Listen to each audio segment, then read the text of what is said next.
Histoire Géo au tableau te parle aujourd'hui de socialisme, communisme et syndicalisme en Allemagne depuis 1875. Donc c'est une leçon d'histoire, c'est le troisième chapitre, H3. Et derrière un titre qui peut paraître un peu compliqué sur un pays que généralement on connaît peu, qui a été peu étudié les années précédentes au lycée, peut apparaître un chapitre qui paraît compliqué. Eh bien pas du tout en fait.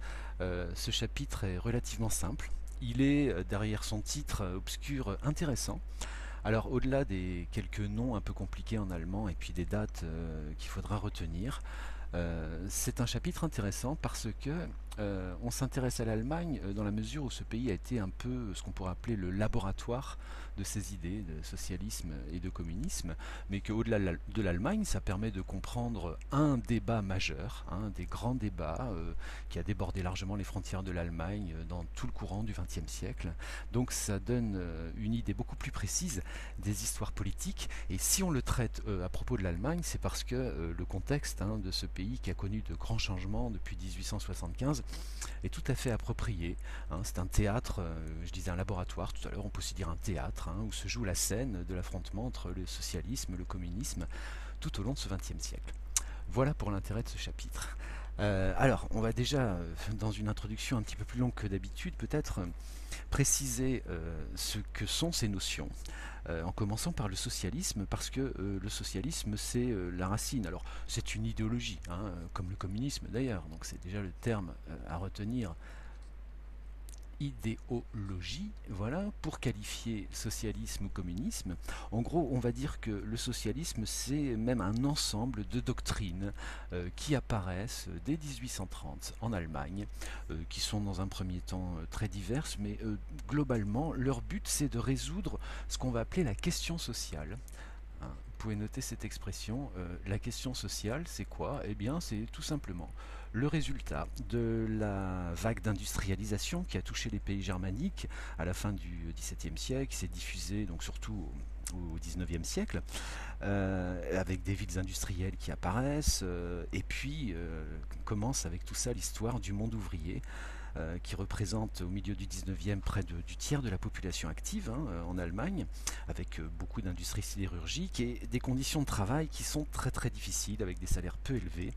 Et donc voilà, cette question sociale, elle apparaît là, avec toutes ces difficultés que rencontre cette classe et avec l'émergence de ce qu'on appelle le mouvement ouvrier.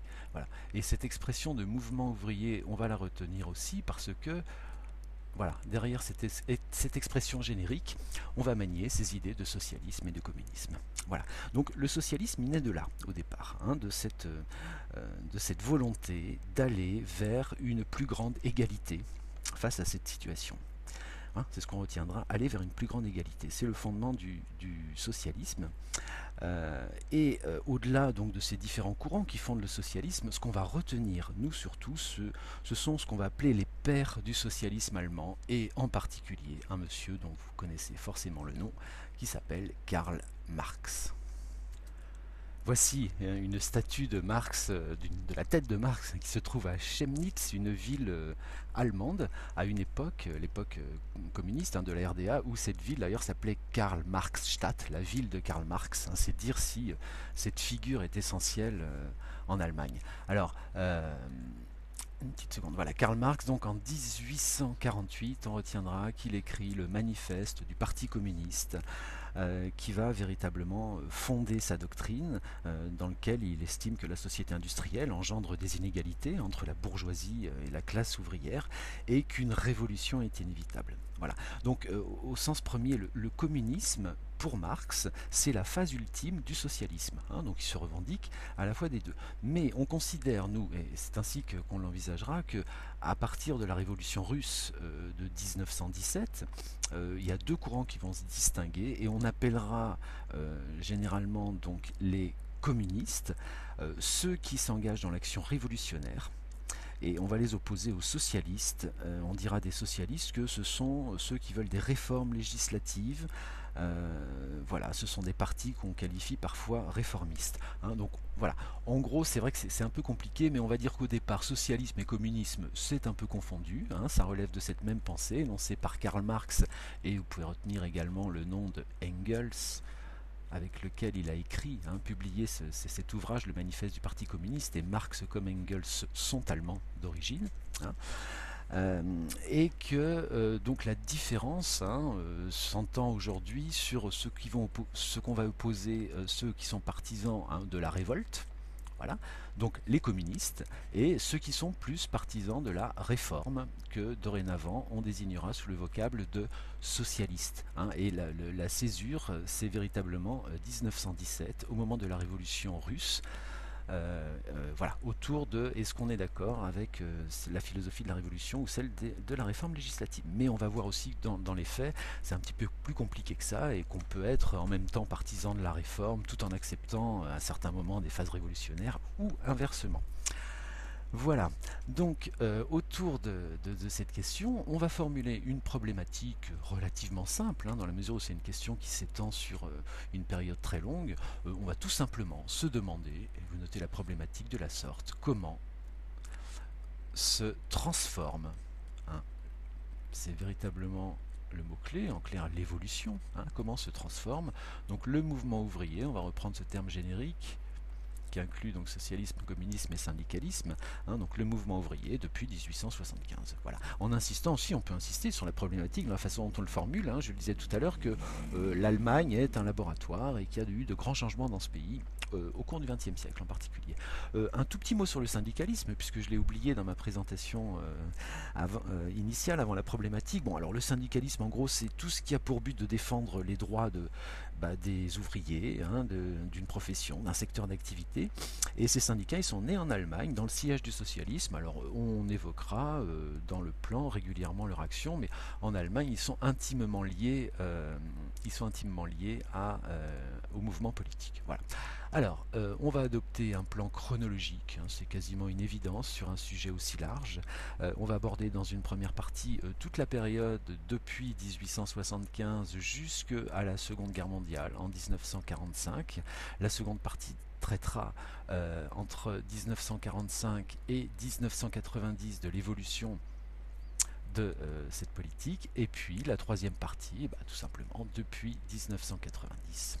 Voilà. Et on va intituler le grand 1, les gauches divisées entre donc 1875 et 1945. Les gauches divisées.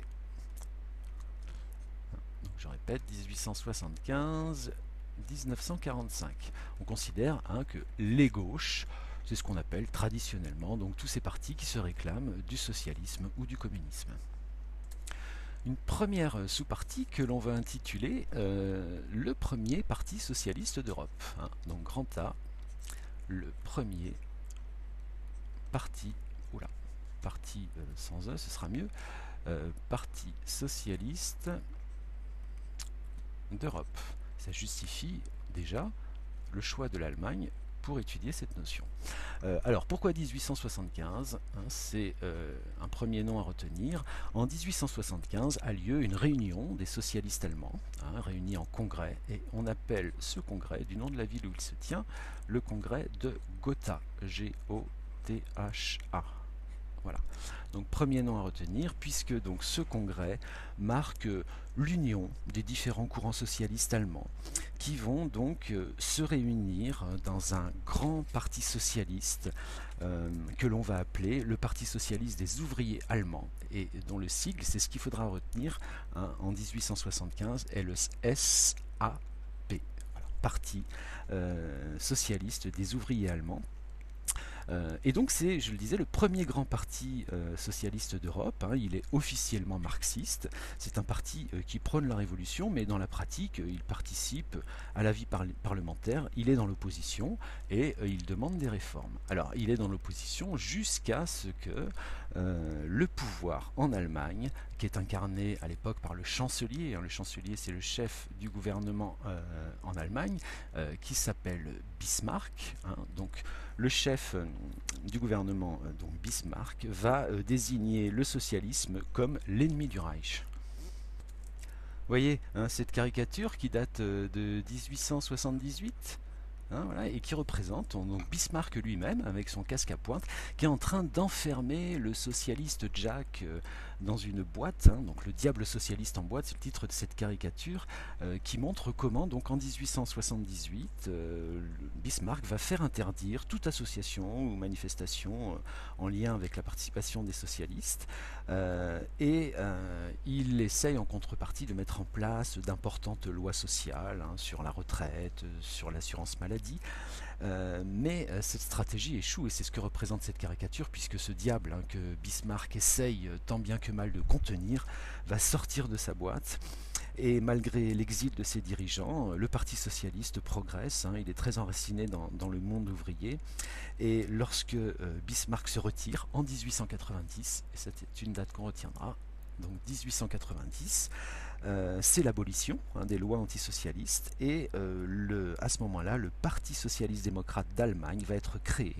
Et dorénavant, donc ce parti qu'on a appelé le SAP tout à l'heure, nous allons l'appeler le SPD. Mais je vous rassure, les noms ne vont pas changer, hein, régulièrement, puisque le Parti socialiste allemand, SPD, va rester son nom jusqu'à aujourd'hui. Donc ce SPD, Parti socialiste démocrate d'Allemagne, est créé officiellement, et c'est encore l'occasion d'un congrès dont on va retenir le nom. Il s'agit du congrès d'Erfurt. Voilà, E-R-F-U-R-T. Donc création du SPD, avec un programme qui est assez réformiste, en tout cas plus réformiste que ne l'était celui du SAP créé en 1875. Et il connaît donc à partir de cette date, hein, de ce congrès de 1891, hein, le congrès d'Erfurt, c'est un an après le retrait des lois socialistes.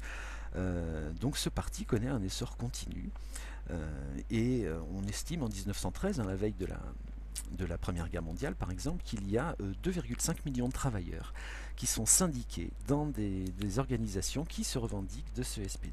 Voilà.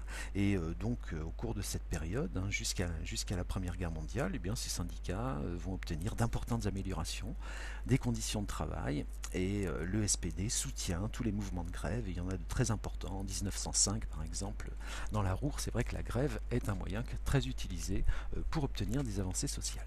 Et puis, donc là-dessus arrive la Première Guerre mondiale. Alors, il y a eu des hésitations, des divisions à la veille de la guerre, mais globalement, donc, le SPD va participer à l'Union sacrée, même si une partie de ces socialistes sont hostiles à ce conflit et vont commencer à se séparer du SPD. Mais en fait, la véritable division entre la tendance réformiste et la tendance révolutionnaire du SPD, elle va se manifester à la sortie de la Première Guerre mondiale. Hein, ça va être pour nous l'objet du grand B ici, que l'on va intituler de l'unité à la division. Hein, l'unité, c'est ce qu'on connaît avant 1914 avec la création du SPD, et la division, elle intervient au lendemain de la Première Guerre mondiale. Voici la reproduction d'un timbre qui a été édité en 1949 par les soviétiques, hein, dans l'Allemagne de l'Est, dans leur secteur d'occupation, et qui rappelle l'assassinat de deux figures majeures du communisme allemand. Vous le voyez sur le timbre, le 15 janvier 1919. Ces deux figures sont à gauche Karl Liebknecht, attention à l'orthographe, hein, et à droite cette femme Rosa Luxembourg, qui tous les deux ont été assassinés par des socialistes au cours de ce qu'on a coutume d'appeler la semaine sanglante en Allemagne en janvier 1919. Voilà. Alors, on va reprendre dans l'ordre et essayer de comprendre un petit peu ce qui s'est passé. Donc, on en est au sortir de la Première Guerre mondiale, et la gauche est divisée. Le SPD, majoritairement, hein, est favorable à la constitution d'une république parlementaire, avec le soutien des élites, et de participer à un gouvernement, tandis que cette partie du SPD, qui refusait la guerre quelques années avant, veulent profiter de l'agitation révolutionnaire, hein, qui règne un petit peu partout en Allemagne après cette guerre qui vient d'être perdue, eh bien, pour faire la révolution. Et cette partie révolutionnaire, donc, qui s'éloigne du SPD, on va les appeler les spartakistes. Voilà. Et la révolution spartakiste est cette tentative, hein, de prendre le pouvoir par la révolution que tentent les communistes allemands à la fin de l'année 1918. Et cette révolution va être matée par le SPD, avec le chef de ce SPD qui s'appelle Ebert et qui va donner des ordres de manière à ce qu'on fasse rétablir l'ordre dans Berlin par l'armée. C'est ça qu'on appelle la semaine sanglante. Et c'est là que Karl Liebknecht et Rosa Luxembourg vont perdre la vie. Voilà. Et donc le SPD devient, à partir des années 20, le principal parti de gouvernement dans un régime qui est né donc au lendemain de la Première Guerre mondiale, qu'on appelle la République de Weimar. Voilà, j'ai écrit régime, c'est République de Weimar, je ne corrige pas, vous le ferez par vous-même. Et donc le principal parti de gouvernement pendant cette période. Il y a également deux organisations syndicales importantes qui sont proches du SPD, qui obtiennent d'importantes avancées dans cette période, les heures supplémentaires, l'assurance chômage. Voilà, donc c'est l'apogée de ce qu'on appelle parfois, et notez le terme, on en reparlera un petit peu plus tard, on va considérer que les années 20, c'est l'apogée d'un régime qu'on appelle de social-démocratie. Voilà. Et on retrouve dans cette appellation de social-démocratie le SPD allemand et son approche réformiste du socialisme, une meilleure égalité, donc le social, mais dans la démocratie, par la voie réformiste, par la voie démocratique et du vote des lois, par la majorité. Voilà. Sur ce, on parlait des années 20, arrive ensuite la période sombre de l'Allemagne, les années 30, avec la montée du nazisme dès le début des années 30, et ça va être pour nous l'objet du grand C, et à ce moment-là, on va parler de désunion face au nazisme. Voilà, donc là, on se situe au début des années 30, désunion face au nazisme. Alors, à partir des années 30, l'Allemagne est en pleine crise économique, ça favorise l'émergence du parti nazi, vous l'avez étudié en première, et désunion parce que d'un côté, donc, on a les communistes, ces ex-spartakistes, d'ailleurs au passage, me vient à l'esprit que j'ai oublié de vous donner leur nom officiel, on parle du KPD, à partir de 1919 pour désigner le parti communiste allemand qui s'est donc scindé du SPD. Et donc ce KPD, qui suit les consignes de Moscou, refuse de s'allier au SPD parce qu'il considère que les socialistes défendent le capitalisme et que ça ne vaut pas mieux que le fascisme. Voilà, donc cette désunion au sein des forces de gauche, socialistes et communistes, favorise l'accession d'Hitler au pouvoir. Et dès que Hitler est au pouvoir, fin janvier 1933, le SPD et le KPD deviennent les cibles du régime nazi. Donc on va maintenant noter comment, à partir de 1933, ce sont des cibles privilégiées. Vous voyez, je vous ai affiché ici une affiche électorale du SPD qui date de 1932, donc l'année qui précède la prise de pouvoir d'Hitler, où en clair les socialistes allemands alertent les ouvriers sur le sort qui les attend si ils votent pour Hitler et pour le nazisme. Ils suggèrent à travers cette affiche, vous voyez que les ouvriers vont se retrouver enchaînés au nazisme, symbolisé par cette croix gammée. Donc ennemi politique, et dès qu'Hitler arrive au pouvoir, je disais, le KPD, les communistes, sont interdits très rapidement, accusés de l'incendie du Reichstag, le Parlement, et puis les syndicats sont dissous au mois de mai 1933, et finalement au mois de juillet 1933, tous les partis de gauche sont interdits. Donc les dirigeants de ces partis sont envoyés dans des camps de concentration, il y a de nombreuses exécutions. En clair, on va considérer que pour le mouvement ouvrier allemand, de 1933 jusqu'en 1945, eh bien, c'est une période très sombre, bien sûr, une ère de répression, d'exil et de résistance. Nous allons maintenant voir dans le deuxième point, dans le grand 2, donc comment ce socialisme et ce communisme vont retrouver leur place en Allemagne entre 45 et 90, mais particulièrement insister sur le fait qu'ils retrouvent cette place dans une Allemagne divisée. Donc socialisme et communisme dans l'Allemagne divisée, ce sera le titre du grand 2. Et donc sur cette période de 1945 jusqu'à la réunification allemande de 1990. Voilà. Alors, comment ça se passe au sortir de la guerre? Ça va être l'objet du grand A. On va appeler cela Renaissance, en référence à cette période noire et d'exil de la Seconde Guerre mondiale. Renaissance entre Est et Ouest, puisque vous doutez bien sûr que cette renaissance, elle intervient dans un contexte d'affrontement idéologique, Est-Ouest, d'affrontement intitulé la guerre froide, qui prend ses racines après la Seconde Guerre mondiale. Alors, un bref rappel de la situation géopolitique en Allemagne après la Seconde Guerre mondiale est peut-être nécessaire pour bien comprendre ce qui va se passer. Donc, on rappelle que ce territoire allemand, sur une décision commune des Alliés, est occupé dans sa partie occidentale par la Grande-Bretagne, par la France et par les États-Unis, tandis que l'URSS occupe la partie orientale, là où se trouve la ville de Berlin. Voilà. Très rapidement, donc l'affrontement idéologique naît entre l'URSS et les pays occidentaux, au moment où le SPD et le KPD, donc Parti socialiste et Parti communiste allemand, renaissent dans les zones d'occupation, et très rapidement, dans la zone dominée par les soviétiques, qui apparaît ici en rouge, eh bien, Moscou va imposer la fusion de ces deux grands partis, pour donner naissance à un seul parti qui dorénavant s'appellera le SED. Voilà, c'est le parti socialiste de l'Allemagne sous contrôle de l'URSS, et son nom restera jusqu'à la chute, à la réunification de l'Allemagne en 1990. Voilà. Et puis donc en 1949, c'est à la suite du blocus de Berlin, et pour ça je vous renvoie vers vos cours de première, la création officielle donc de ces deux pays qui sont séparés par ce fameux rideau de fer pendant toute la guerre froide, la République fédérale allemande, donc dans la partie ouest, qui correspond à la fusion entre les trois zones occidentales ici, et la République démocratique allemande, RDA, qui n'a de démocratique que le nom, on va le voir dans la suite, donc qui correspond à la partie d'occupation soviétique à Berlin. On rappelle aussi pour mémoire que la ville de Berlin, à l'identique de tout le territoire allemand, a été divisée en 4 zones d'occupation. Donc il y a cette petite partie de Berlin-Ouest qui est sous influence occidentale au cœur de la RDA.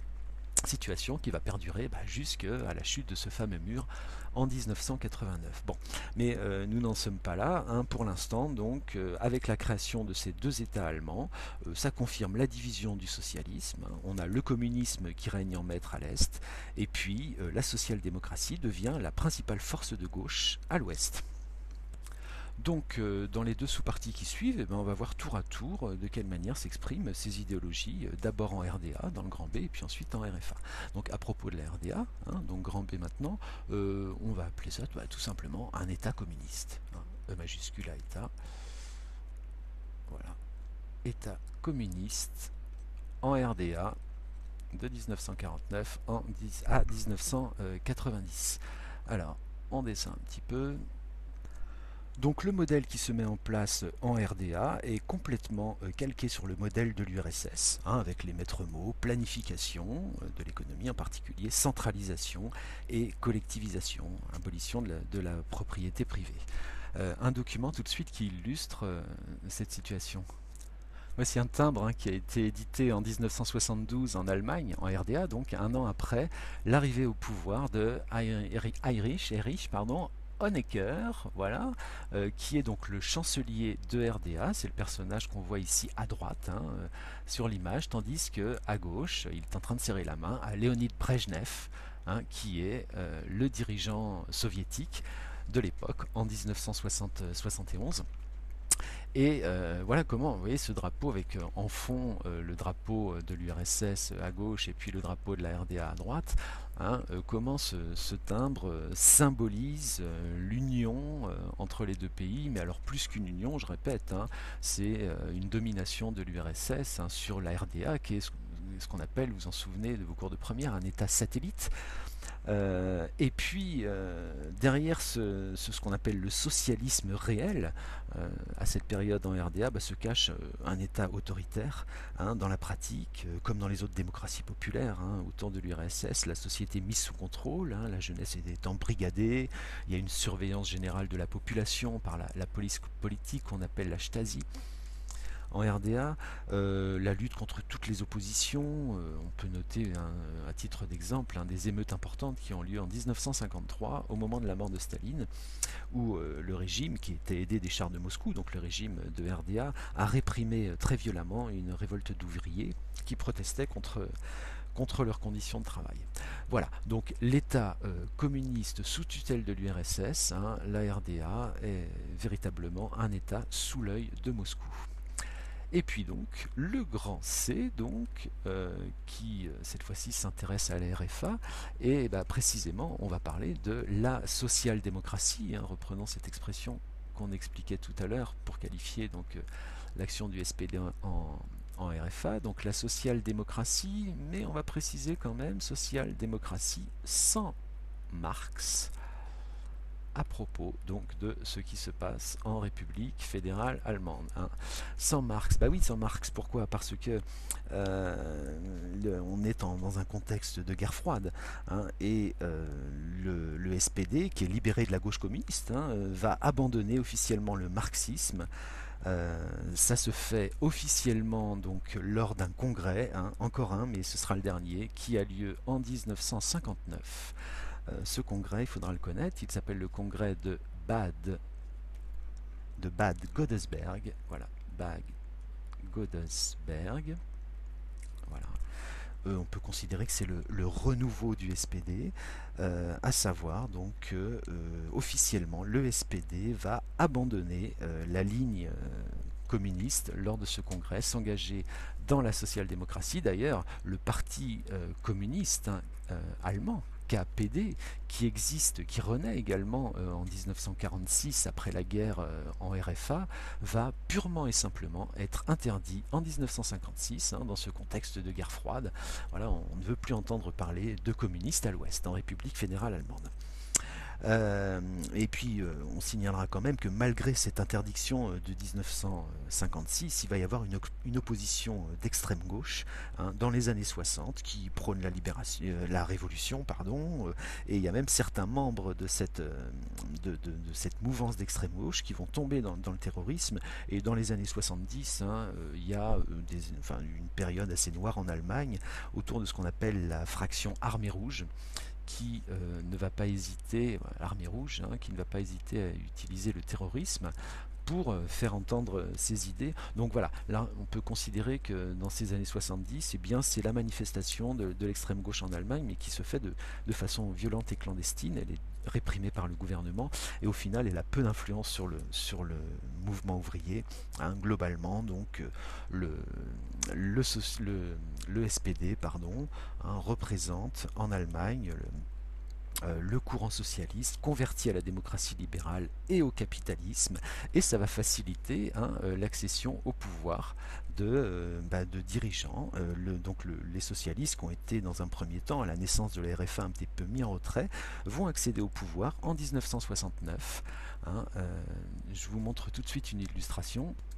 Voilà, une image de ce congrès que j'évoquais tout à l'heure de Bad Godesberg, l'orateur au micro, donc devant le sigle du Parti socialiste allemand. Il s'agit de Willy Brandt, hein, qui va devenir en 1969, donc 10 ans après ce congrès, le premier chancelier socialiste de RFA, jusqu'en 1974, et puis va lui succéder un deuxième socialiste en ce poste de chancelier qui s'appelle Helmut Schmidt, pardon, et qui lui sera chancelier donc jusqu'en 1982. Donc vous voyez que de 69 à 82, hein, la RFA est dirigée par des socialistes qui vont donc mettre en œuvre cette social-démocratie, hein, qui est beaucoup basée en Allemagne. Vous pouvez noter le terme parce qu'il est révélateur de son mode de fonctionnement sur la cogestion.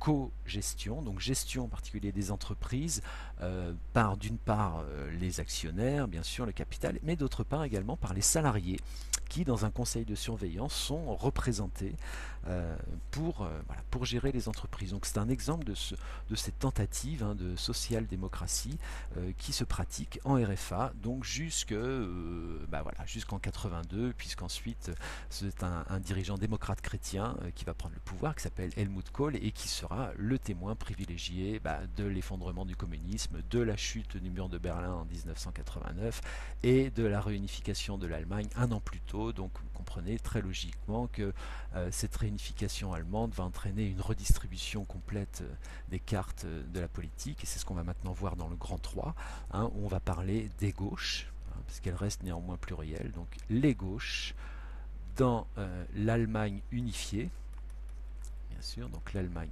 unifiée depuis 1990. Donc. depuis 1990.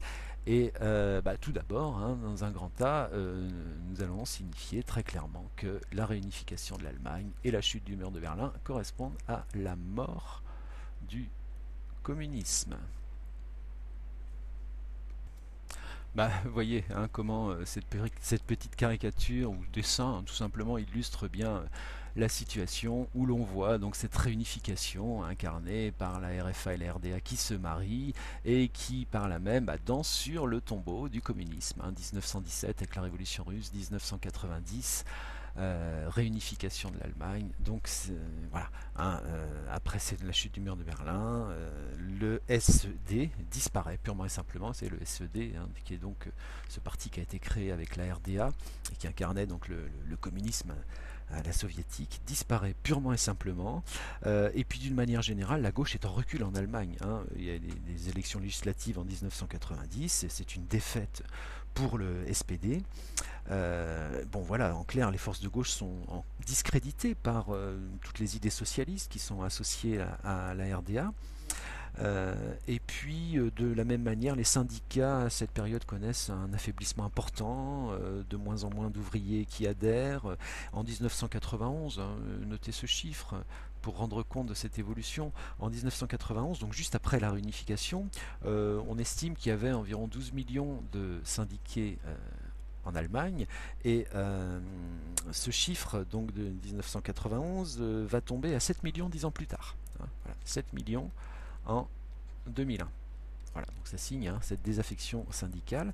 Et néanmoins, donc, le socialisme, pardon, le SPD, va revenir au pouvoir hein, en 1998. Et c'est ce qu'on va voir maintenant dans un grand B. Donc on va voir comment les socialistes, dans le cadre de cette Allemagne réunifiée, vont diriger le pays. On va appeler ça d'ailleurs une nouvelle social-démocratie. Voilà, nouvelle social-démocratie. Et l'objet est ici de montrer dans cette dernière sous-partie, puisqu'il n'y aura que 2 sous-parties dans le grand 3, en quoi cette social-démocratie allemande est nouvelle avec l'arrivée au pouvoir en 1998 hein, d'un nouveau chancelier qui s'appelle Gerhard Schröder. Et il serait bien de retenir aussi son nom, Gerhard Schröder, avec un tréma sur le haut. Alors ce nouveau chancelier est à la tête d'une grande coalition hein, qu'on appelle parfois rouge-verte parce qu'elle inclut également des écologistes. Et cette victoire de la gauche en 98 entraîne une grande évolution dans le discours social-démocrate. D'ailleurs, 4 ans plus tard, en 2002, Schröder est réélu sur un programme qu'on appelle un programme de nouveau centre. Hein.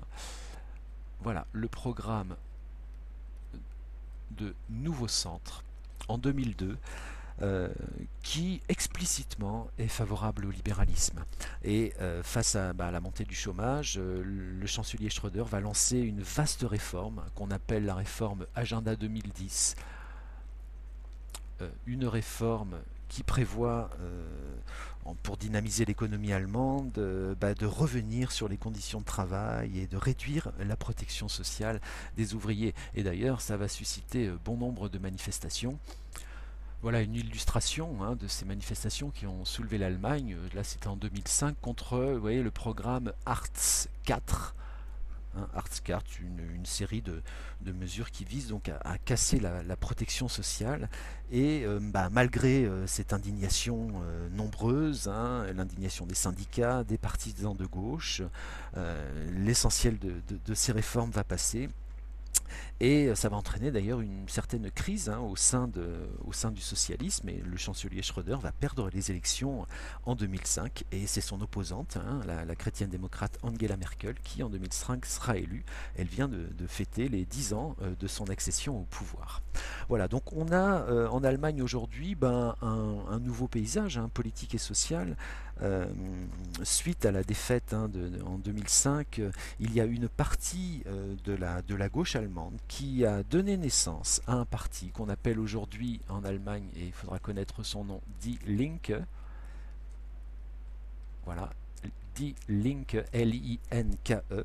Et Die Linke, pardon, ça veut tout simplement dire la gauche. Voilà.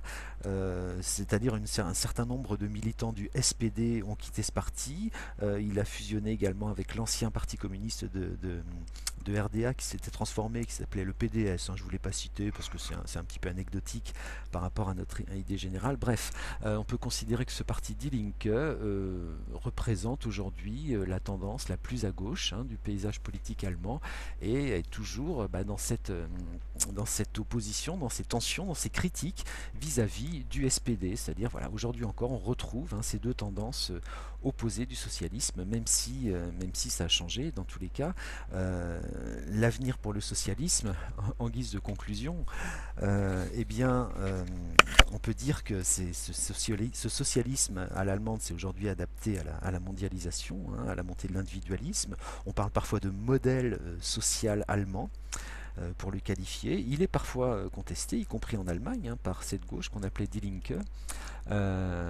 Et puis, on peut voir aussi dans tous les cas que pendant très longtemps, on l'a vu tout au long de cette évocation, que la distinction entre réformiste et révolutionnaire était vraiment quelque chose, un vrai débat au sein des socialistes. Aujourd'hui, elle ne fait plus débat. L'option révolutionnaire a entièrement été abandonnée. C'était le cas déjà en 1959 à Bad Godesberg et c'est confirmé depuis.